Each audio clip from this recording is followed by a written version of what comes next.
Que se passe-t-il si je ne peux pas aller travailler? Nous sommes avec Diane Reboursier. Bonjour. Bonjour. Merci d'être avec nous, avocate spécialisée en droit du travail. Que dit le Code du travail en la matière? Alors, le Code du travail ne dit rien en la matière. C'est la jurisprudence et les principes qui ont fixé tout ça.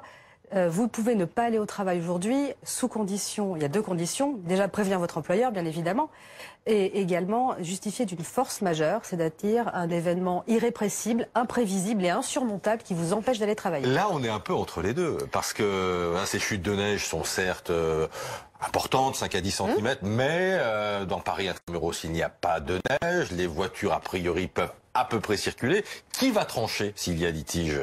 Qui va trancher, c'est toujours le juge, mais avant d'en arriver là, en général, les salariés, les employeurs sont de bonne foi, c'est quand même le principe, et on applique vraiment cette question de bonne foi pour voir si vraiment vous ne pouvez pas venir sur votre lieu de travail. Si vous avez un doute, vous faites une photo du quai de la gare désert sans train ou des 15 cm de neige devant chez vous, et là vous pouvez justifier du fait que vous ne puissiez pas venir travailler. Est-ce qu'on peut être sanctionné?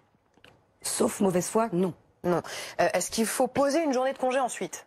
Pas nécessairement, vous pouvez discuter avec votre employeur. En principe, vous n'êtes pas payé. Malheureusement, si vous ne venez pas ou vous êtes en retard, vous n'êtes pas payé le temps que vous n'avez pas travaillé.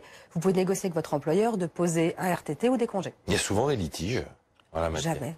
Jamais. En 10 ans, plus de 10 ans d'exercice, je n'ai jamais eu la question et pas de litige sur la question en 10 ans. Est-ce que j'ai le droit d'exercer mon droit de retrait et dans quelles conditions? Alors, le droit de retrait, c'est spécifique. C'est si vous êtes déjà arrivé au travail, on vous envoie sur une mission, par exemple à l'extérieur.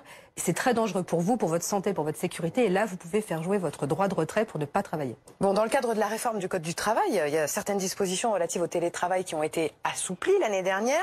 Ça s'applique en cas d'intempérie neigeuse? Ça peut s'appliquer en cas d'intempérie. Le Code du travail prévoit désormais un simple accord entre l'employeur et le salarié. Ça peut être un échange d'emails pour dire est-ce que ça vous va si je ne viens pas aujourd'hui, je travaille de chez moi.